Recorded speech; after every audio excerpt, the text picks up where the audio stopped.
Welcome back, everyone. We are back to our regularly scheduled program. This is Ann Griffin. She has obliged. We have been talking on and off since the fall, correct? Yes. And she gave me the opportunity last week to come to the Franklin Baptist Church and speak to the High Street seniors. And she called me back about some other things that I mentioned last week about us doing this Walk of Love event. And she started sharing with me some additional stories about her widow walk. And I said, I need to stop you. I need you to come to my house. Will you come? And she said, well, I'll do it. And so we are here for her to share. She has written down her notes. So I'm going to pass this over to Ann Griffin and let her just share a little bit of her widow walk story. First of all, can I ask you, how old are you? I am 88 years old, and I'm very blessed. I live by myself. I can still drive. I cut my own grass with my riding lawnmower. I have over an acre. I do all the things that I enjoy still. Some of them can't do as well. But I wanted to tell you, I have two sons. I had two daughters-in-law. But one passed away. She was on dialysis for 7 years, and I helped to get her back and forth. I have 4 grandchildren and 9 great-grandchildren. Awesome. They are the joy of my life, and I'm very close to all of them. They live near enough so I can see them. And 2 of the boys come and stay with me each a different night, every week if they can get there. One is 16, he's my helper, and the other one is 9. I enjoy them very much. I have 2 girls. One is 21, one is 19, and then there's a baby girl who's 2. For the 2 oldest ones, I take them out to eat, go shopping with them, and do that type of thing. Where do y'all like to eat? Well, they like things like Dairy Queen and all of that. I've eaten out of so much I got tired of them. But I take them. But this coming up, not this day, Saturday, the next Saturday, because Emily had a birthday on the 19th and the weather would not permit, we are going to Emporia and we're going to eat at the Chick-fil-A, which they really love. And then we're going to Cracker Barrel for them to shop because I give them gift cards for Christmas. 2 years ago, I made 17 Afghans, one for each person in my family. You knit them? I crochet, but I just make granny Afghans. But anyway, I wanted each one of them to have something that Grandma made. And so I made every one of them one. I love that. Did they know that was a surprise? Oh yes, it was a surprise, but I worked on them. You know, it took me all year just. Wow. Let's see. After my husband died, I attended a grief support group. Jerry Lewis had it at the Franklin Baptist Church, and this was maybe 2 years before this happened. But Reverend Switzer, who baptized me at Black Creek Baptist, he preached my husband's funeral, and we just got to be very good friends. So we started going out to eat on Thursday, and after that, we started traveling together and just being the dearest friends. It wasn't romantic, it was just good friends. Good friends. And he was the best man I ever knew. I went to him places he preached. We went to Monterey to the fair for about 3 years. All these things, and that kept me busy. Let's see. How long has your husband been gone? My husband's been dead 20 years. He died when he was 70. And he and I lived in Norfolk General Hospital for 6 weeks. I only came home one time. Wow. And he just could not get better. So he's going to be with the Lord, which is, he's better off in a better place than suffering. Let's see. How did you not choose to remarry? because I was married to the love of my life, and that was it. And now I don't even want, I mean, I like men, don't get me wrong. Yes, I ma'am. just don't want another companion or anything of that type. I just rather live the rest of my life doing the things that I love to do. It's good. And one of the things I love to do is making pies, and candy for my family. And I am the pickle lady. I make pickles, sweet pickles every year. That's one of my favorite things. I'll to keep do. that in mind because I've been grieving not having Dot Kitchen's pickles for some time because she lived 2 doors down from me, and I could get her chicken salad. Right, and I do give pickle away, but it's something I just enjoy doing. That's it. good. And I want to tell you about my family that I grew up with. I was one of 7 children, and I lost my 2 oldest brothers. Has been maybe 10 years ago with cancer, but I still have 3 sisters and a brother and his wife. I go to Emporia or Jarrett because I grew up at Jarrett. I graduated from Jarrett High School, went all 12 years in that old buildings behind the funeral home, if anybody's familiar with it. But we go to my oldest sister's house. She lives on the other side of Emporia, a place called Brink, and she has a nice, great big house. We meet there maybe once a week if we can, if not every 2 weeks. And all y'all are still driving. Well, yes, the oldest one and then the one younger than me, they don't drive far. Okay. They are more timid. And I guess this was in July. My old car that I had, it had over 300,000 miles on it, and the transmission messed up in it. So I was going to take money out of my savings to buy me a car. And my oldest sister, who's never had any children, her husband's passed away, she said, I'm only a year and a half older than you, and I was going to leave you money. She said, but I might as well give it to you now. So she bought me a car. Awesome. And she said, don't ever stop driving. As long as you're able, go and do things. So she was how old buying you a car?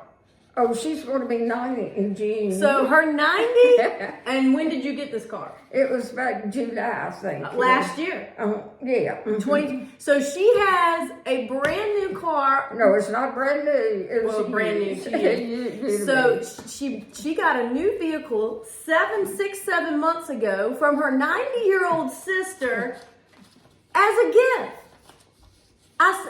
She shared a little bit on the phone about, I said, don't even tell me the rest of the story. I need you to come over here. I need to record this because that is a beautiful story. I have my younger brother, called my baby brother, and he is, let's see, I'm 88. He's about 82, 81, 82. He has had an artificial heart valve for many years, and he got really bad off, I guess, about a year ago. And they had to do all kinds of things, and he's got the pacemaker and all of that. And we thought we were going to lose him. And we were so blessed. He came home, and he's able to do things. He still drives. He has a little garden, and he can even help cut some of his grass. Wow.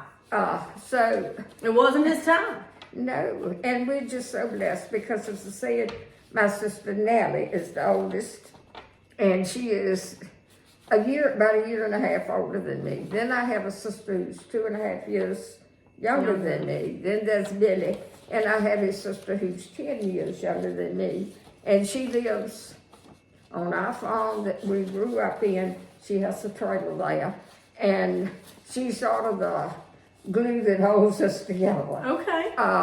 She will call me and tell me all the family news, or if somebody's sick, or all of these things. She goes and helps those 2 sisters that I mentioned. When the COVID came and everything, she bought their groceries for them and all. Awesome. So she still does that. So she's the one we all call if we need anything. Okay. But I was so blessed because I was born in a family. I had Christian parents. I went to church every Sunday. I didn't know any other. You just go to church. That's right. And Mom and Dad went. My dad was superintendent of Sunday school for about a year, but he only had a third grade education. But I have to tell you about my daddy. He could do anything. The first tractor he had, he made out of a truck. He was an automobile mechanic, but we farmed also because we lived on the farm. He always wanted to fly an airplane. Wow. So when my little boys were little, and I have a picture of him standing by the plane, he got his license. He'd take them up to fly. Wow. He wired all the houses in our community when we got electricity. So there wasn't anything he couldn't do. And so, and my mama was the sweetest lady I ever knew. I never heard her say a harsh word to anybody. I tried to be like her. I haven't made it, but I tried to be like her. And I'll see, I had a list of things down here that I do. I go to seniors every Thursday. Before the COVID, I had a little seniors organization at Hunterdale, but all my folks were really old and they either cannot come anymore or have passed away. So we don't have that anymore, and I really miss it. So what, it sounds like you've had a fair amount of support since the beginning. I have. What is some of the encouragement you can give to the listeners about the joys of widowhood? How long do you feel like it took you to kind of get your feet back under you after your husband passed? Oh, it takes a while, and you'll drive into your yard and you think, well, it's time for me to go fix lunch. You know, and then you realize he's not there. All of these things, they're the things that you miss the most, and it does take a while, and nobody grieves the same way. Right. I grieved for my husband more before he died than I did after. Wow. Because I did not want him to continue to live in that shape. And we were so close, and he and I love bluegrass music and country, old country, but my favorite is bluegrass gospel. But we went to bluegrass festivals and all of that. So I have all my memories, and I have books, and I have pictures. We saw so many people that we enjoyed, and that was our thing that connected Did you us. ever go to Nashville? I did. In fact, my sister-in-law and my brother-in-law we all went together. She just sent me some pictures, and it's a picture of my husband strutting across the street saying, if you all don't come on, get run over. We were in front of the Ryman. It's got a picture of the Ryman. And then I got a picture of me and him, you know. But we went to stay a week and saw fanfare. And we met a bunch of the stars. I just can't remember. Skeeter Davis. I can't remember names are terrible for me. But anyway, we saw all the ones, and I have a bunch of pictures. But we have gone places and met a lot of stars. But the bluegrass, we used to go to all the festivals. My husband's niece and her husband, they're the ones had the festivals, and we went together. And they put us up a tent right in front of the stage, and we sold T-shirts for them. So we got to see all of them firsthand. But this type of memories, they're the things that keep me going. And but I kept on going to church. I got involved, which I already was.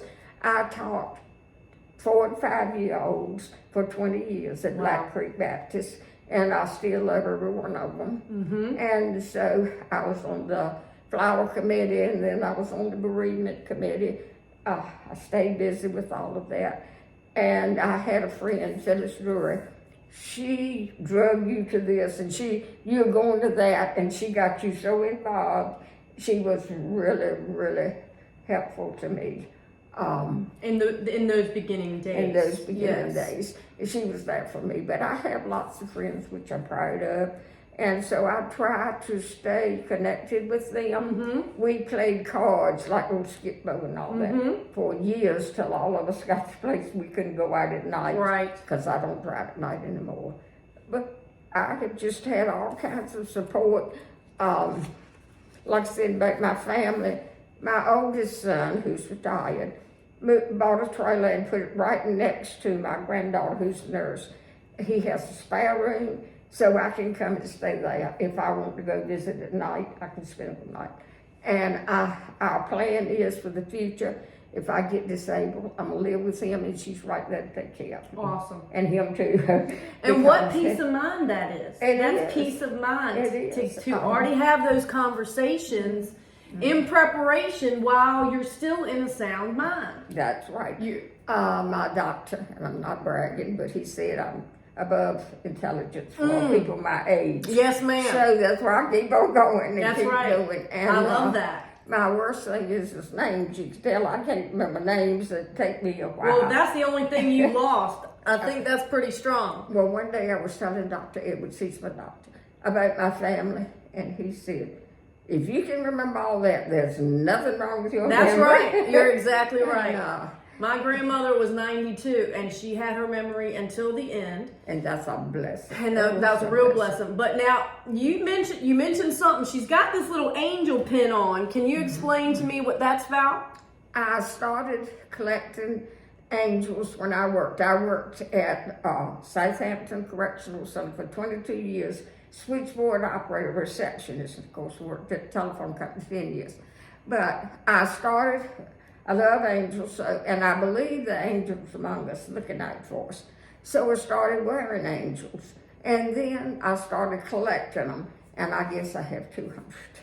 When I retired, they said, hey, you've got everything, so they gave me money. So I bought this beautiful china closet, and I couldn't put another one in there if I had to, and I've just got them everywhere. I also love pictures, and my house, my walls are covered with them, my children and grandchildren, and I can sit there and just see them, think about them. And watch the movies. That's right. Of those memories. That's right. And I dearly love them. And so that's another thing that I do. Let's see, I made jewelry for a long time. Now I have a little trouble with my hands. Can't do that so much anymore. And I crochet these scarves. I guess you saw the one I had on the other day. And you gave me one. I sure did. I forgot that. Yes. It's hard to get that kind of yarn. It's a special kind. But my sister, who made them too, has some. She's going to bring to me Monday. So I'm going to make some more. I love to do things like that. I hate housework. So my house is a mess. And my youngest son, who doesn't live very far, lives near Hunterdale, he'll call me or come and he'll say, Mama, you are never at home. And I said, you just come when I'm not. But that's not so. I'm not never at home. She's zipping around here and there at all these different events. That's right. And so that is my life, and I am very happy. And I have down times. I did then and I do now.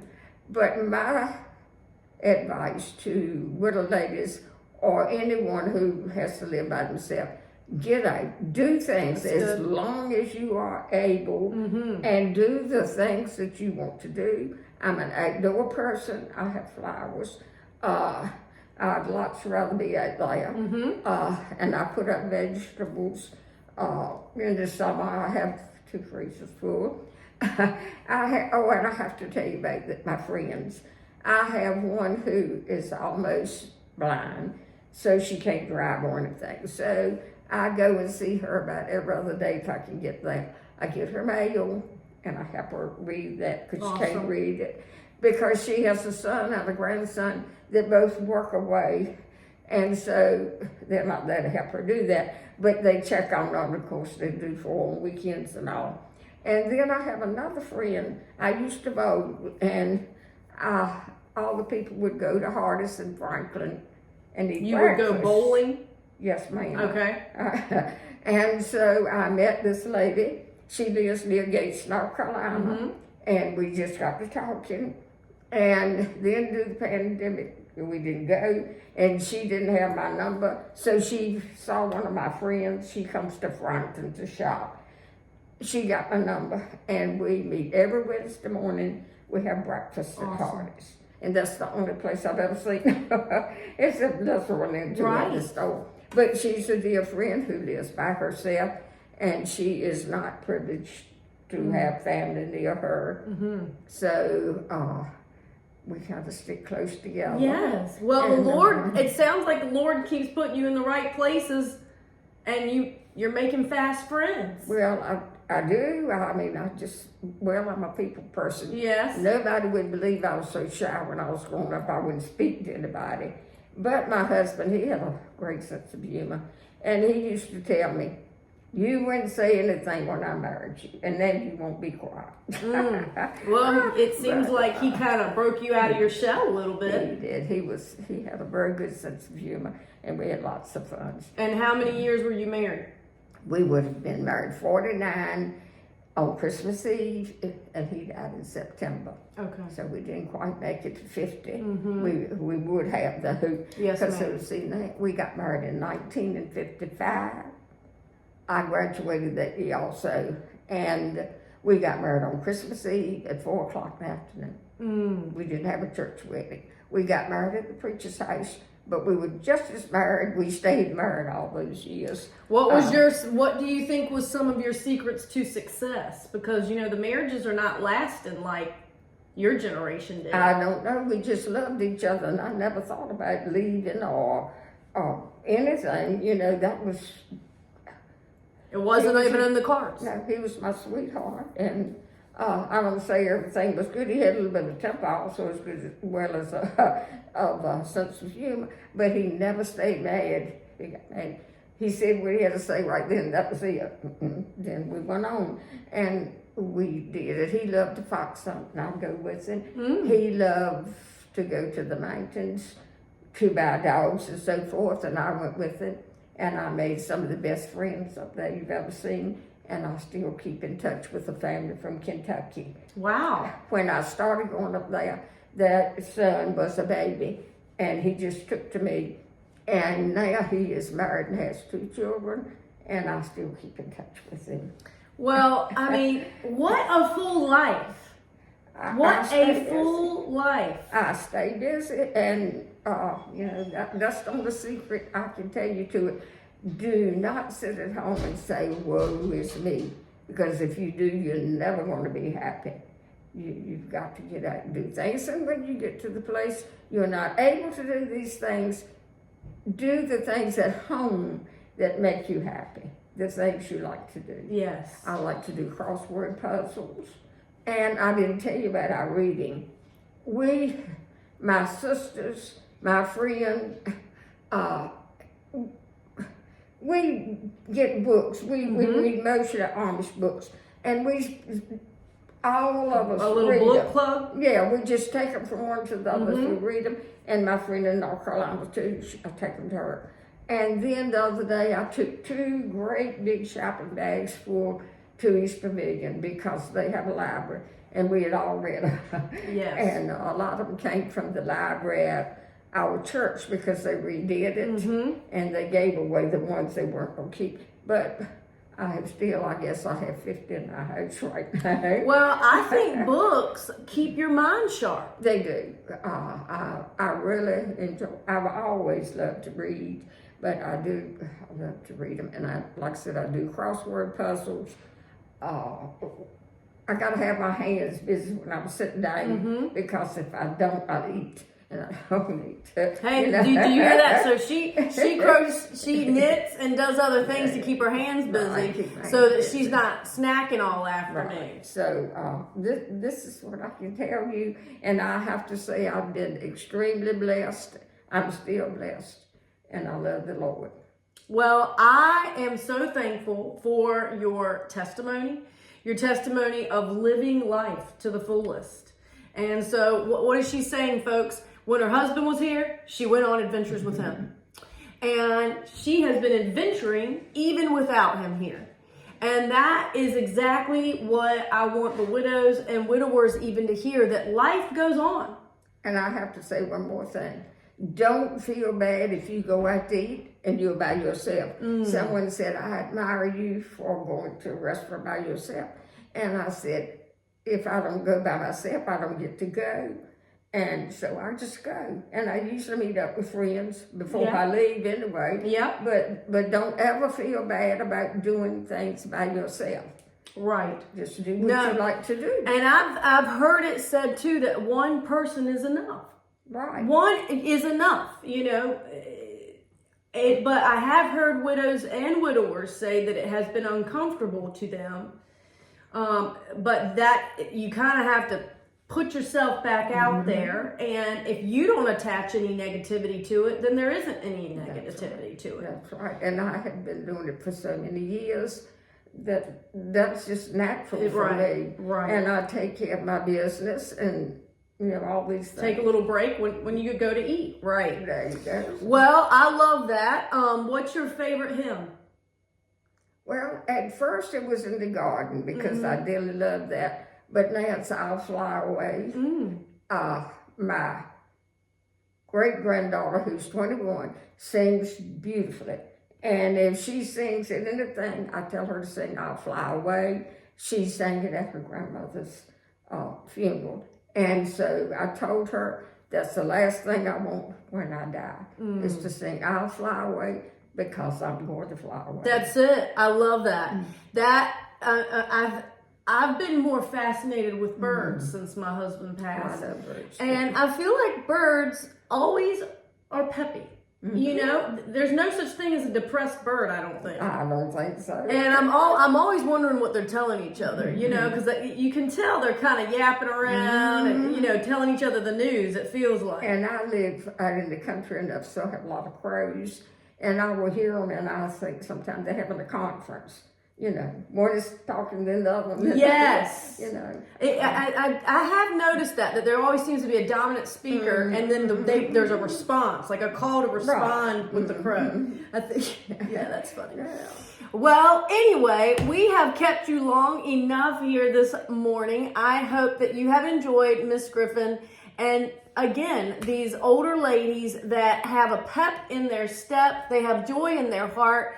And she doesn't know a day without walking with the Father. And I'm saying to all of my children, I taught in Sunday school, and now some of them have children of their own. But most everybody at my church calls me Miss Ann. Miss Ann. Okay, so that's the official name, Miss Ann. Thank you so much, and we'll see you next time. Bye. Thank you.